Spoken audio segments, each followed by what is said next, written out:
What's up everyone, it's Potch from 6 or More, and now that we're in the middle of the ProQuest season, going into a short break, then coming into Nats, we're gonna be talking about 4 tiers of Kayo Decklists.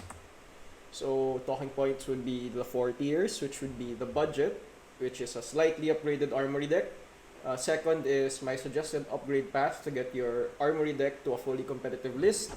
Third would be a competitive Blitz list that I used last December during the ProQuest Plus in Manila for Gold Rush, held by Ludus, where I got second place, and we decided to split the prizes between the first and the second. And tier 4 would be my competitive CC list that I ran with during Rosetta, as well as the world record unbox RTN that we just had last month or two ago. Lastly would be considerations moving forward now that we're in the new meta, especially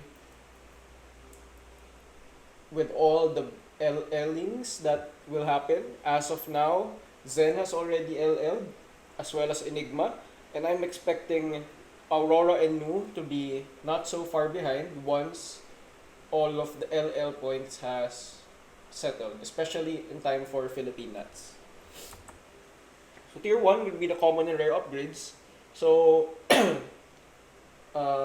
you'd see the standard go again packages from KO, but there would be one whiff in this deck which would be lead with speed. So lead with speed is my personal KO innovation. I haven't seen this card in any list that I've seen in my inspection, except maybe like the most budget of budget lists. So this is both a mini Blood Rush and a mini Cast Bones that you can use as a starter, since it has Go Again. So it fits your 3 cost curve, going into a lead with speed for 3 and Agi going into Bear Fangs for 8. So you'll have a 3 card 11 that generates Might and Agi, setting up your next turn. And you could, depending on what your 4th card is, you could arsenal it if it's a red, or block with it if it's a blue. Budget cards in this list would be Rising Power, which would be your Swing Big. Swing Big being the 2 cost 8 attack card. This would come in for 2 cost 7, although it would need to be an Ender. Strength Rules All. The Majestic that's part of the Kayo Armory deck would act as budget send packing and or budget CNC. The effect for this is extremely relevant now, since people are only arsenaling either attacks or defense reactions, so you could just slot this in matchups where it would matter, such as Aurora or Syndra. Smash Up and Wreck Havoc does the same job as Strength Rules All, Smash Up being a 1 cost version and Wreck Havoc being a defense reaction version. Additionally, you could also buy copies of Reckless Wing, just a good staple whiff to have in your deck list or in your binder. For budget options for additional red attacks, Pack Hunt, Savage Beatdown, and Smash Instinct, depending on your preference. If you like having a 3 cost to fill in the curve to an extent with your Savage Sash, Smash Instinct would be a good choice. If you just want something for Wild Ride Claw card turns, Pack Hunt would be the choice. Then Savage Beatdown is a card that is in and out of KO lists, since it does allow you to convert hands that are too wide, but it's still a clunky card to use, since this might get stuck in your arsenal. Of course, one of the immediate purchases you'll probably get to with KO would be your Arcane Barrier package, so that would most likely be your Skullhorn and Nullrune gloves, but I also suggest getting Nullrune boots as well as Spellfree boots. So, going on to tier 2, my recommended upgrade path, we've sort of talked about the first part, which is the budget core, commons, rares, reckless swing, Skullhorn, Nullrune gloves, Spellfree leggings. So after that, newbies would always ask, how do I upgrade my Armory deck after getting those initial pieces that you'll most likely get for free from veterans. So I would say the most impactful card, well, obviously is Bloodrush Bellows, but after that, you'd want to pivot to equipment.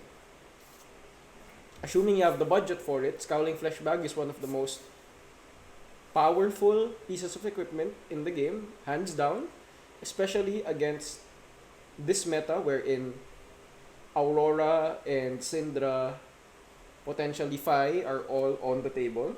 So aggro decks you could easily disrupt, and it is just a really good card to have, especially going into the next meta where mechs might be a problem, as well as Marlin presenting itself. We don't know yet what Marlin will do. Marlin could just always be pumping. However, Marlin could also present itself as a Lexi 2.0. We'll see after more card reveals. So Bloodrush Bellow and Scowling Fleshbag would be the two most impactful buys. Next, I would suggest getting the two yellow Majestics, Beast Within and Send Packing. Send Packing being one of the most flexible disruption pieces that Brute has, that also circumvents Crown of Providence. Beast Within, meanwhile, is what really sets you up for super high roll turns. And both of these being yellow means that you could sort of fix your curve and not always whiff on reds and yet all red and all blue hands. Going into that sweet spot for brutes, which would be around, but not limited to, 20-20-20 in deck ratio. Next would be the Value Town cards that I would label Swing Big, 2 cost 8 attack, as well as Apex Bonebreaker, which is a temper 2, which could make up to 2 might. So raw numbers, these two equipments are really huge for Brute, with no real downside, except for Swing Big with Quicken, but most of the time people don't care about the Quicken token. So these two are really good to cap off your upgrade path. And last would be those I would label as preference. So Scabskin Leathers is a preferential buy if you'd want to replace your beaten trackers with something more block heavy. And if you're seeing that your deck doesn't need that extra guaranteed action point. Command and Conquer, meanwhile, is a card that you'd need if you'd want to go competitive. Then other Majestics could be cards like Enlightened Strike, Massacre, Tear Limb from Limb, either spicy tech cards or more generic staples, depending on what you'd want to buy. Hence, preference. Next up, we'll talk about a competitive Blitz deck. This got second in ProQuest Plus Manila, held by Ludus for their Gold Rush event. So I was able to get a gold foil with this deck list, and only going second because we chose to split it between the two finalists. So I ended up losing out to Carlo Ople, one of the top players in the Philippines. I think he's number 3 or number 4 right now. And most likely the best Runebait player in the country. So he is using Aurora. He was a top seed, so he was able to get second. I remember arsenaling a Bloodrush Bellows on turn 0. However, he had the Pace Purgatory package, so he was able to counter that turn 0 advantage that I was able to set up. So now some non-standard cards and tech includes. So Pack Hunt is something that goes in and out of Brute decks, but in Blitz, where you only have 20 HP, the Intimidate as a finisher matters a lot more than it would in Classic Constructed. Where in Classic Constructed, this would just be a 6 attack with no effect for 75% of the game. In Blitz, 6 damage is like 30% of your HP. Tear Limb from Limb, I treat this card as a blue wild ride since it will potentially attack for 6, 8 if you partner it with the Swing Big. It has Go Again, it triggers a draw discard, so you could Tear Limb for Limb, Claw, and Card with a double damage card. So you'll end up with a 4 with your Claw and 12 with your final attack. So that's a 4 card 16, 4 card 20 if you're running Swing Big as the finisher, which I was able to do during the top 8 match against Zen. I was able to Tear Limb from Limb, Claw, Swing Big. Tech cards, Erase Face comes in to counter Data Doll and Dash Database, so Dash IO and Blitz. So this was during the time where Data Doll was sort of oppressive, but I think Hadron Collider was freshly nerfed. But people were still trying her out. Weakest Link comes in for Anti-Zen, Anti-Mech, and Anti-Kayo Tech. Very flexible card. However, I don't like running 2 of this since it won't always cash in that on-hit value. Since Mechs and Brutes, or rather Zen and Brutes, don't mind as much to block 6 and play the mid-range. Last would be 10-foot tall and bulletproof. I put this in for the memes and anti-brute. So this is really good during your closing turn. You could save 3 cards in your arsenal, blocking out a big attack with 10-foot tall and bulletproof.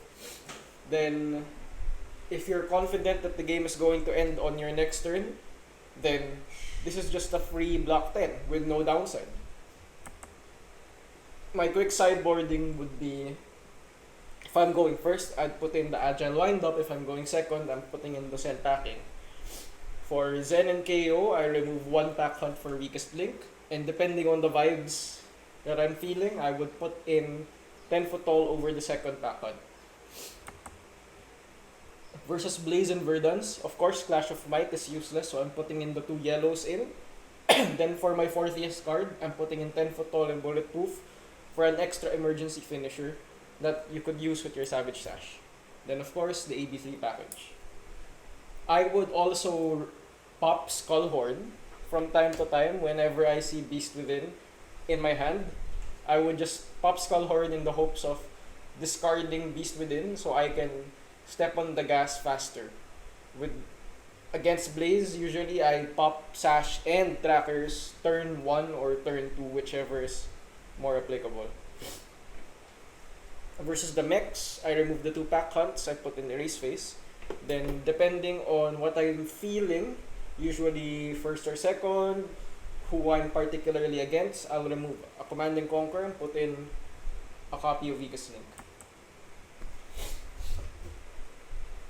Last is Competitive CC. This is the list that I was running during the Unbox RTN that shattered the world record, coming in for around 120 players. Was able to get 5-2. With this list, just shy of top 16, I think I got 17 or 18.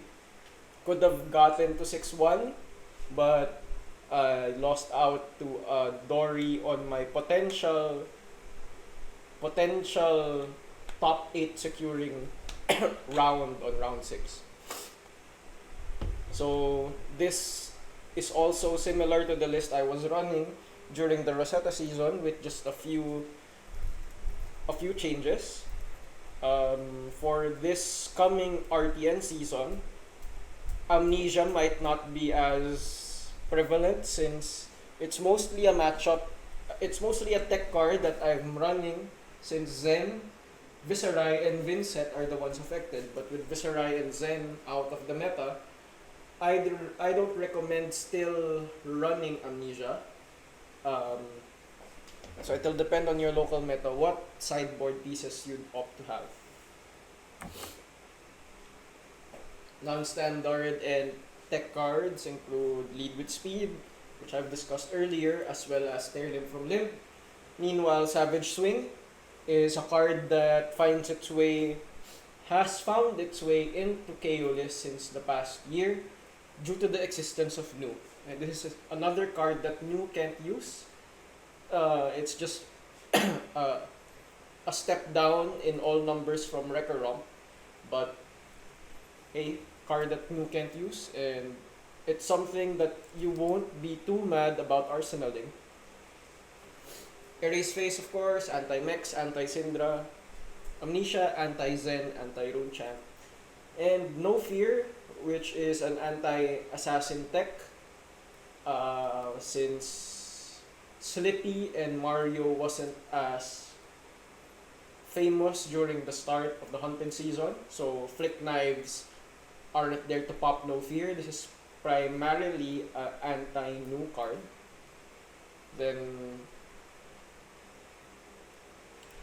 I would also run one No Fear against Guardians and Florian, so I could dodge a CNC Pommel if I kept the No Fear and Arsenal and preserve my entire hand. Same goes with Felling of the Crown. Keep this in Arsenal, preserve my entire hand, since I could respond to the Decompose with the instant. Massacre I have as a one-off. It's a 3-cost, 8 attack card, which fits in nicely with your Blood Rush curve, going in with Blood Rush Bellows, Claw into Massacre for a total of 6 pitch, and coming in for 15 damage on a 3-card hand. Dig Up Dinner, I have one copy as anti-CYB and Jarl Fatigue. Can never go wrong with reshuffling your deck sometimes against Jarl as well, since you'd know that your entire pitch sometimes would be blues. This will potentially add a few reds into the mix. Then Knucklehead is there for heroes that doesn't have Go Again or doesn't have cards to Scowling. So matchups like Jarl, Florian, Azalea, cards with generally no Go Again, and the Temper 2, the 1 extra block would matter more. I also packed Nullrune Hood.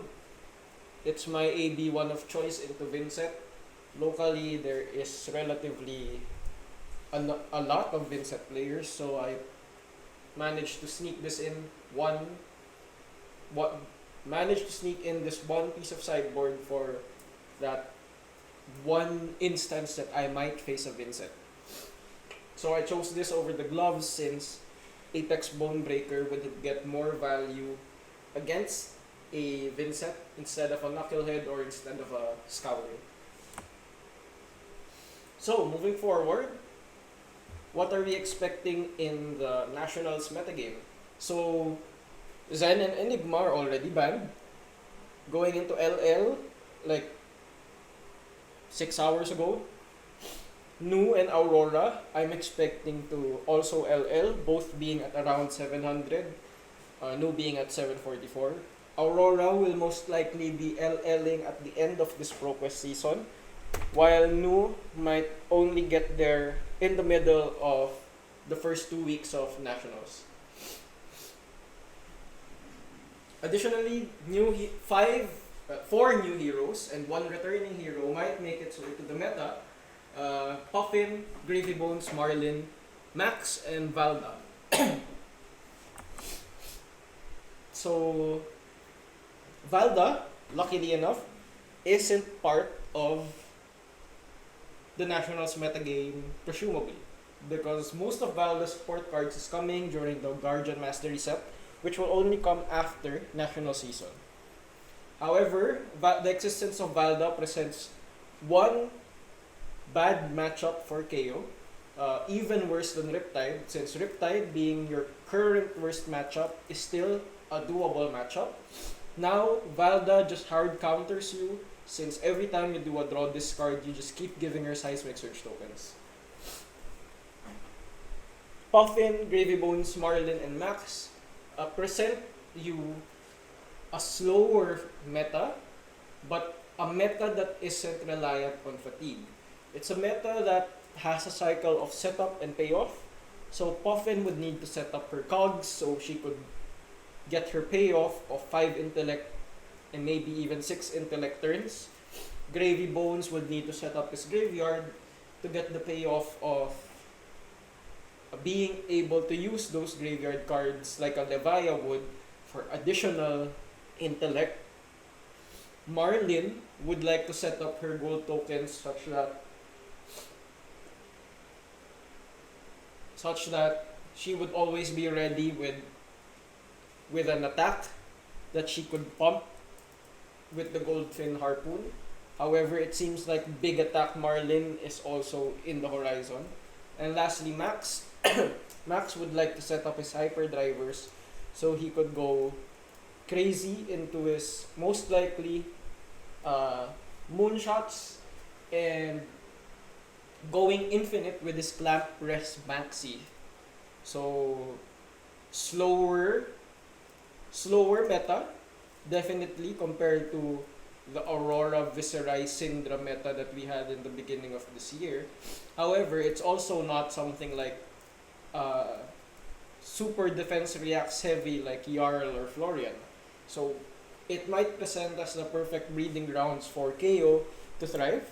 But I'm expecting for the Nationals that Florian, Jarl, Victor would be all decks that would be on the rise, assuming new LLs. But especially now that the other blocker for those heroes, Enigma, is dead, maybe we'll be definitely seeing a slower, mid-rangey to late game centric metagame.